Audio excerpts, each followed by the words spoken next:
Welcome to FiST Chat, your source for news and discussions in film science and technology, hosted by Steve Kern and Ben Warner. Visit our website at fistchat.com.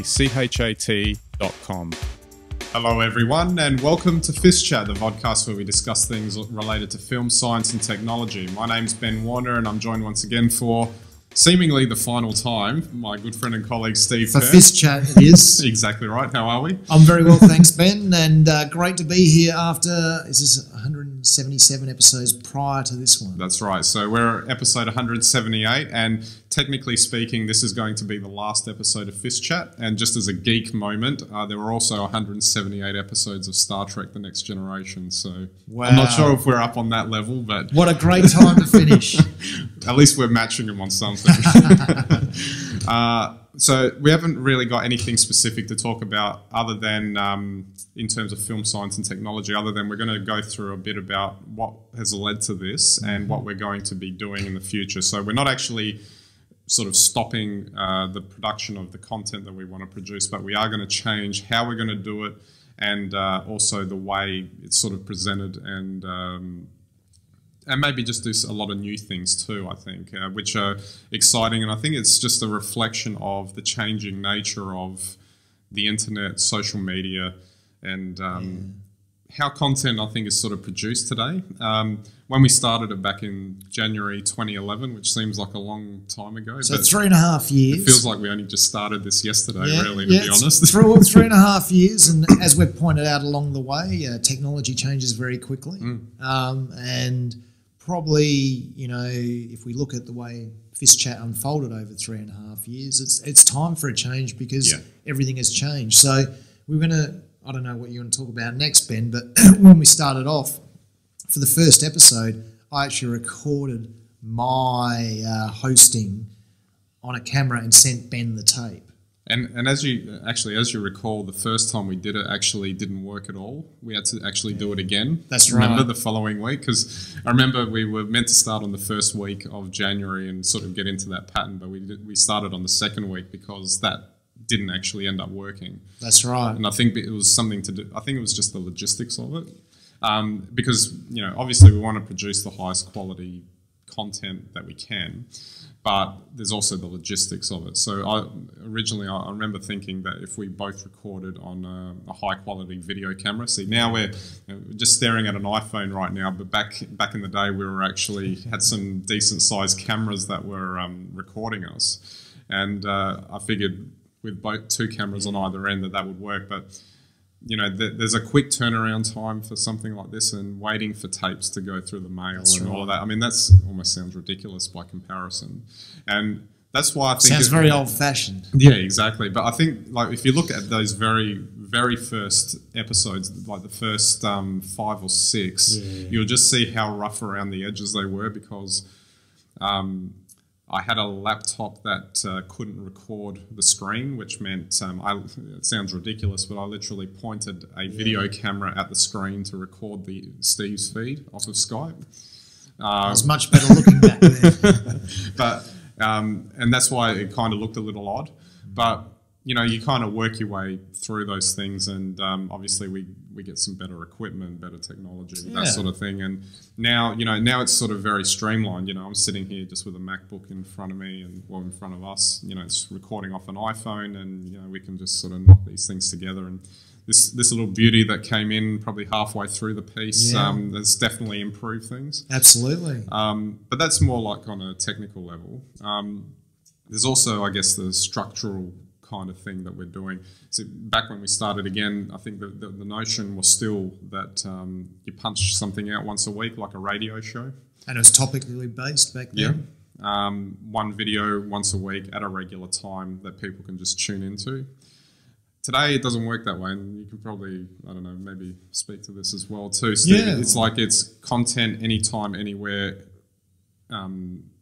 wherever you want. Well, I think the interesting thing was when we started, Twitter was still nowhere near its peak of popularity, and we still had people tweeting what they had for lunch and self-promotion and stuff like that. No one had realised that you can actually have a running argument with someone on Twitter, which people are doing today. And I think that that probably underpins, where social media has gone.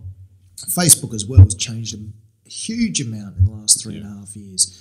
So it's gone from you posting things you're, doing to posting things that you're interested in. And most importantly, people are sharing those things now. So whether it's Twitter, Facebook, whether it's Tumblr, Instagram, or any one of the many different social formats, people are sharing things and moving, I guess, content around through their own channels. And it's not to a schedule. That's the important thing to remember. We started in a world, well, I guess really back in the day, everything is to a schedule. You sat down at a certain time and you listened or you watched something. That's right. Now it just doesn't apply anymore. Because it doesn't have to. That's right. That's the great thing.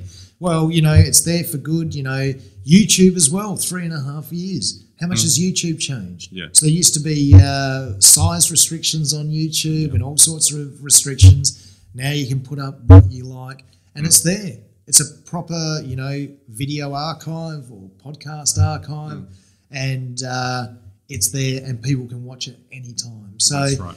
I think that's where probably the big changes have come about where we look at FiST Chat in terms of what we're doing. So it's gone from being that once a week commitment that, gets posted and people consume it week by week. Now it's very much people consume whatever content it is online as it comes to them, whether they source it, whether their friends source it, their network source it, and they also like to interact with it. And I think that's what SciTech culture is a bit about. But that's the thing, even from our perspective in producing the content, we don't want to be locked into going in on one day every week and, at the same time, every time doing the same thing. The idea with SciTech culture is, which will be the new name that we're going to be using, is Steve might want to produce something on Tuesday and then I might want to produce something on Thursday. Yeah. And we've got a platform that we're building now where we can just upload that straight away through all of our social media sites and all of that. Then we can also still get together and have this kind of discussion that we've normally been doing as well. Right. So, and then there's also not just doing videos, there's photography, there's we want to expand a lot in like articles, blogs, also maybe doing some, some fiction as well, which is kind of an exciting thing. Yeah. And the WordPress site that we're building in kind of has a back end that will allow us to do a lot of that sort of thing, which is kind of exciting. And I think that's important too. I think, like for example, I was telling you before that I've got a trip to Japan and China coming up. So in the past, I've gone on trips. Yeah, I'll take that. In the past, when I've gone on a trip, I really couldn't do so much. I was quite limited in terms of what I could share. But I'm thinking with the technology now that I've got, and as long as you've got an internet connection nearby, I should be able to, with a couple of template files on my phone, be able to produce some really high quality videos. I don't know what exactly they would be, but something science or tech related. Well, you're going to high tech countries, so exactly every opportunity. So I should be able to produce some quick videos and just upload them straight away, all from the phone. Whereas before, I think we were in this sort of production model where we had to have, the phone, we had to have a computer, we had to have a microphone, all that kind of stuff. And I think that's the other thing where if you look at social media now too, part of that anytime, anywhere is also currency. So, people want it right now. If it's happening now, they want to interact with it now. Yeah. Obviously, if it's a topical thing of interest, that can be archived and, when I need to Google for information, I can find it. But that currency, that feeling connected because you're in Japan doing whatever it is and we're able to share that straight away is so important. It's very important. So to give a name to it, it's SciTech culture, which we've mentioned a couple of times in our previous episodes. So the website will be SciTech culture.com. Just a bit of an explanation as to the naming of that. Obviously, we have spoken a lot on science and technology topics, and just seems to be an exponential, unlimited sort of source of stories and information and impact on culture and society that those two particular fields have. And there's also a correlation between the two. Yeah. You know, science creates technology, and technology impacts science. So you can kind of have that crossover. And that's the cultural implications that all of us enjoy today with our high-tech gear. That's right, and so that's why that's where that name came from. Now you're probably wondering at this point what happened to film, because that was part of FiST chat. That's the F in FiST chat. I mean, you would have noticed, you know, the last couple of times I think we've been talking about film, we've been getting increasingly either pessimistic or limited in the way we're talking about it. There's a couple of different things. Film is, I guess, becoming a very niche technology, out-of-date technology. But then when you talk about movies and cinema, there's been a very big shift in terms of what's been going on there.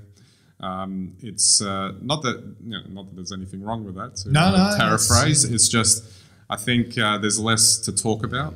Yeah. And we didn't want to be limited in that way. And it was starting to become a point where trying to shoehorn a film topic into an episode was becoming a bit difficult. That's right. Unless it was sort of related to technology or was science fiction or something, it was becoming difficult to kind of find those links and have those sort of infinite amount of discussions about it. Which is why film has sort of been demoted in a way as a central focus for us. That's not to say that we might not necessarily talk about movies, cinema and film in the future. It might be a cultural exploration of it rather than limiting it to film. So probably even include some works of fiction. Yeah, exactly. Works of fiction. So Yeah, exactly. So that's basically where that's at, and that's why we've morphed. And I also, and just jokingly on the aside, FiST chat occasionally brought up a chuckle in terms of what does it actually mean. So, which kind of, I know it bothered me a little bit with how it's going. Bothered me. So I think the thing with SciTech culture, it kind of gives a more clear image of what it is we're on about. FiST chat could mean anything, really. It doesn't sort of specify exactly what it's talking about. And it's important to have a good name, I guess, to explain what it is that we're on about. Well, or a catchy name. FiST certainly has it. Yeah. SciTech culture is a little bit more accurate. Oh, well, I mean, you can let us know what you think about that anyway. But, I mean, well, we've patented all the trademarks and everything, so now we're not going back. So, but looking forward, I think it's going to be an exciting time. I think, like I said, I don't think with the focus on science and technology, I don't think there's going to be a limit in terms of what we can cover. But I think what the exciting thing is being able to create lots of different types of content and just getting it out there wherever and whenever we're available. Well, that's right, and it'll be, as you say, it'll be immediate, and it'll probably in a lot of ways be more direct in its terms. I mean, if I think of three, or certainly at least two in particular episodes which we've done, which I thought were great, which was obviously the coffee episode. Effects of caffeine. Yeah. Kubrick invented the iPad. Yeah.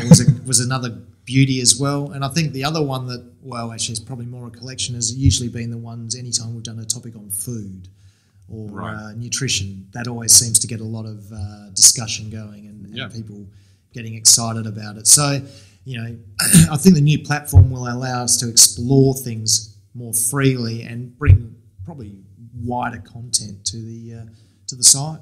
And on top of that, science and technology impacts everything now. Yeah. Not that it didn't before, but I think there's a huge pervasiveness in technology in the world now, and science. It's just advanced so much. I mean, we were just talking in the last episode about, health technology and how, I mean, you wouldn't be doing that. You wouldn't have even been doing that 5 years ago. So true. Having a device track your health. So people wouldn't even have imagined it. That's right. And they if they're not feeling well, they go to the doctor and they'd tell them what was wrong with them, that kind of thing. So I think that's where the cultural aspects of it really can kick in. And I don't think it's all bad, it's not all matrixy or anything like that. I'm utopian, just like Star Trek Next Gen. Yeah. I believe we can have a better future thanks to science and technology. Absolutely. All right, Steve. Well, after 178 episodes, we'll wrap it up. So very good. I'll give the FiST sign again. Absolutely. There you go. We've got our website, SciTechCulture.com, so go and visit that. FiSTchat.com will still exist. It will start at some point redirect to SciTech Culture, but feel free to check out SciTech Culture. It's still evolving as it's going along, and you'll get a better idea of what we're looking at. It's been a good run, and look forward to how it's going to work in the future. We'll see you on SciTech Culture. Absolutely, we'll see you there.